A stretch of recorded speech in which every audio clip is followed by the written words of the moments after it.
Now, welcome to my YouTube channel, ladies and gentlemen. My name is Jason, and of course, you are listening to Jason Vibes Radio, political channel. I know that it's been long since I did a video, almost a week.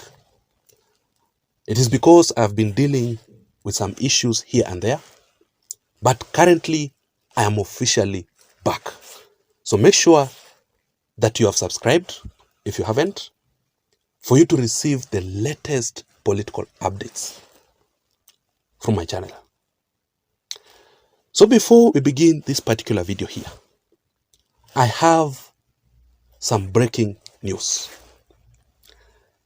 Anytime from now, any moment, the former Deputy President, Rigathi Gachagua, will be arrested. Leaders are demanding that Rigathi Gachagua must be arrested immediately because of Rigathi Gachagua's very, very toxic tank. Remember just a few weeks ago, Rigathi Gachagua, during an interview at Oga Obina TV show, Rigathi said that if William Ruto will win in 2027, then the 2007-2008 post-election violence will be like a Christmas party in 2027. Remember that? In short, Rigathi Gachagua was saying that in 2027 elections, then William Ruto must lose. Then I was asking myself, what if William Ruto wins fairly? Because currently as we speak, who exactly is Ruto's competitor in 2027? The opposition has not officially unveiled their flag bearer. So Ruto does not have a competitor. Is it Rigathi Gachagua? Is it Kalonzo Musyoka? Is it Dr. Fred Matiang'i? They are not even ready. So until when the opposition unveils their presidential candidate, Ruto, currently as we speak, is already a winner in 2027 because he does not have a competitor. Also, Rigathi Gachagua must be arrested, leaders are demanding, for allegedly inciting the Gen Zs into violence during the recent demonstrations. But I personally, I strongly believe that Rigathi Gachagua's looming arrest is also politically motivated. Why am I saying this? Look here. The government is testing waters because the government wants to know what exactly will happen if Rigathi is arrested. Because just the other day, Rigathi Gachagua was impeached, right? But nothing really happened. There were no even demonstrations from where Rigathi Gachagua comes from in Nyeri County. But during that time, when Rigathi was impeached, Rigathi was not popular. Let us all agree on that. But the government wants to know, right now that Rigathi is popular, especially in the Mount Kenya region. Rigathi is very popular in that region. But is Rigathi Gachagua really a national politician, or Rigathi is still a tribal politician? Remember that if Rigathi is a national politician, then if Rigathi Gachagua is arrested today, it will cause very, very severe consequences in the entire Republic of Kenya. Like, for example, that is why Raila Odinga can never be arrested. Because this country will burn down. Raila Odinga is a national politician. He has supporters all across the country. But if Rigathi Gachagua is a tribal leader, then if he will be arrested today, then just a few individuals from Nyeri, from Madeira constituency, where Rigathi Gachagua comes from, will demonstrate, will cause chaos, but it will not have any effect in the entire Republic of Kenya. So, I want us to wait and see. Because Rigathi must be arrested. It is not a joke. But after his arrest, what will happen? Let us wait and see what will happen. So yesterday, Rigathi Gachagua conducted an exclusive interview at NTV to talk about the Gen Z protests. The good thing that happened yesterday is that Rigathi Gachagua failed to appear at the studio for that interview. Rigathi Gachagua was interviewed at his home place in Karen. If Rigathi had appeared to the studio for that interview, I want to assure you, Rigathi would have been arrested. So Rigathi is very smart. He received the information. He was alerted that please don't go to the studio for that interview. Stay at home. Let that interview be conducted in your home. Otherwise, he would have been arrested. But the government is saying that the Gen Z's protest was an attempted coup. It was infiltrated by some politicians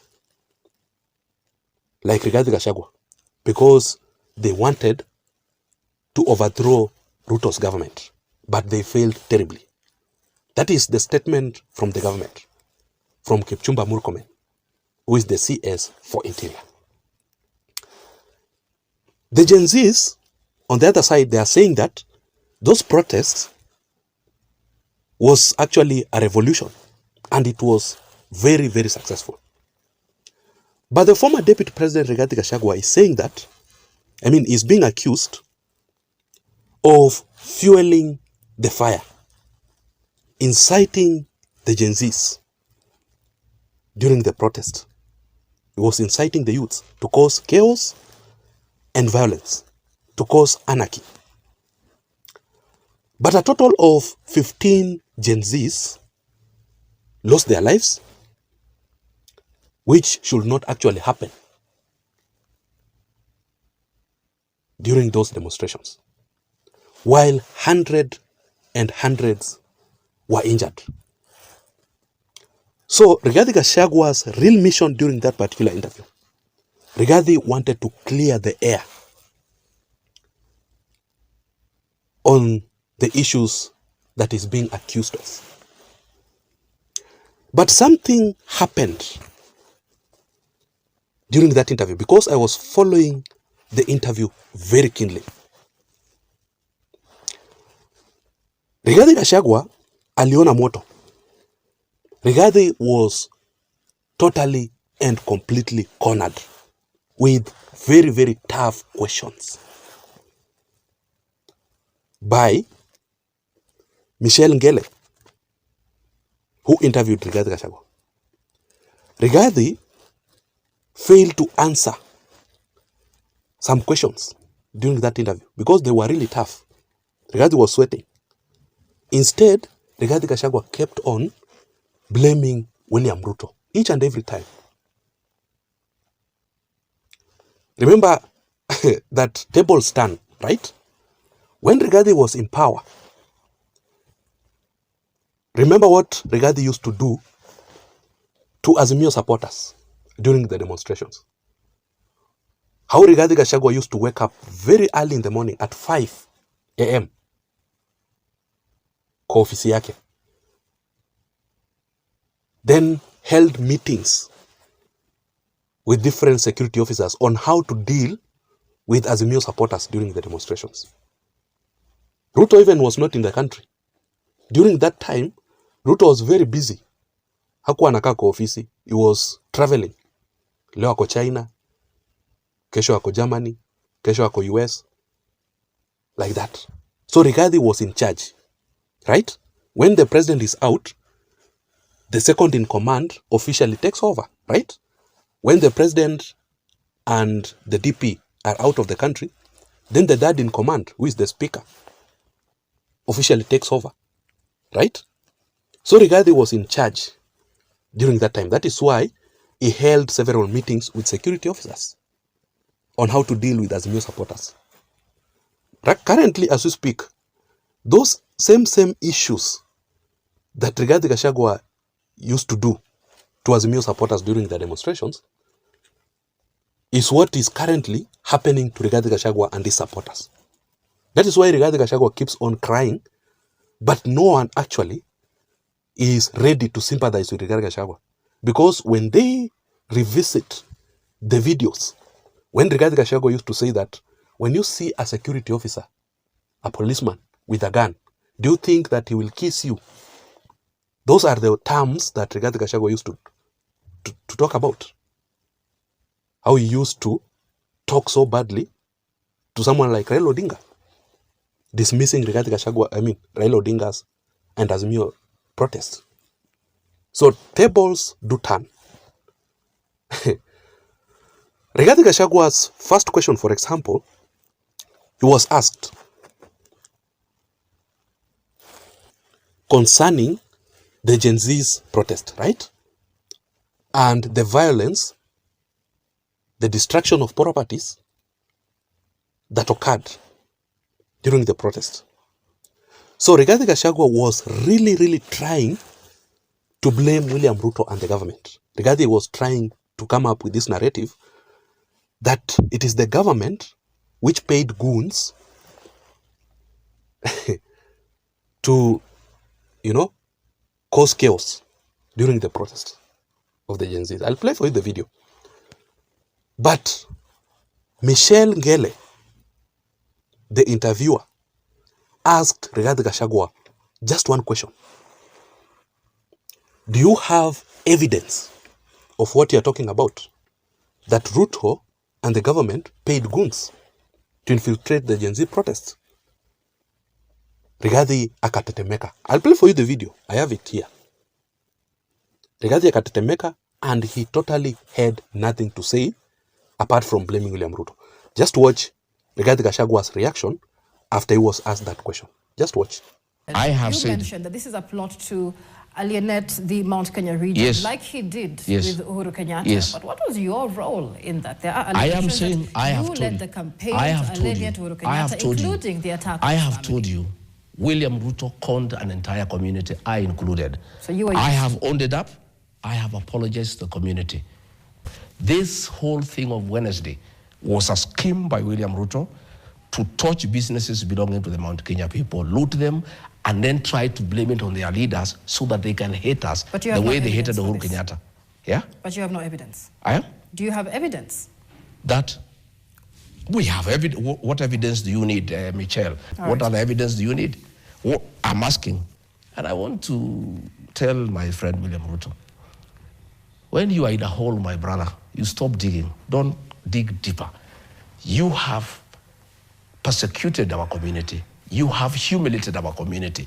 You now have a scheme on how to destroy their businesses and try to blame their leaders, and then you want to persecute their leaders. The war you are starting with the mountain and the people of Kenya, you will not be able to control it. You go ahead and do what you want to do. And also, there's this another question here. Rigathi was asked about his plan if he successfully manages to remove Ruto from power. Because Rigathi Gachagua has been on the forefront singing one term, Ruto one term. Now, what next? And then what? After Ruto is removed from power, then what? What next? Then it came out very clear that Rigathi does not have even a plan of what next will happen. He was asked those questions. Just watch this clip here. Let's talk about why there are protests on the streets to begin with. And what Kenyans are asking for is good governance, better governance at the end of the day. Of course.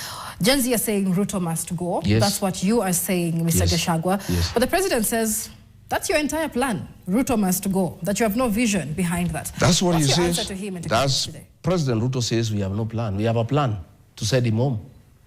It's a very important plan in the whole matrix. And then what? We have plans to restore the dignity of the payslip. We have plans to restore the health systems. We have plans to restore the education system.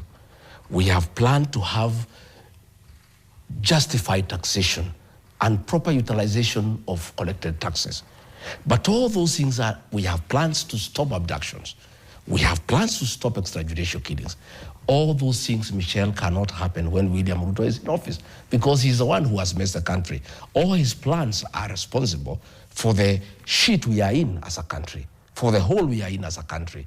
For those plans to take place, plan number one is William Ruto must exit the space, and then all the other plans can work. And that is why he says we have no plan, because the plan that we have is to exit him. Ordinarily, he wouldn't like it, and I don't want to blame me for it. But I want to say we have plans, but it's a prerequisite for all these plans to work. For us to stop corruption, for us to stop tribal appointments, for us to restore the dignity of the payslip, for us to restore education, the university financing model that can work, for us to... So I want to know your thoughts in the comment section down below concerning that particular interview and Rigathi Gachagua's arrest. Do you think that Rigathi Gachagua's arrest will cause any issues in the country? You can let me know in the comment section down below. And the second question is, how can you rate Rigathi Gachagua's yesterday's interview if you watched that particular interview? You can also let me know in the comment section down below. Otherwise, I don't have much. Thank you so much for watching this video. Please don't forget to subscribe to this channel for more political updates like this one. Remember that my name is Jason. I'm out.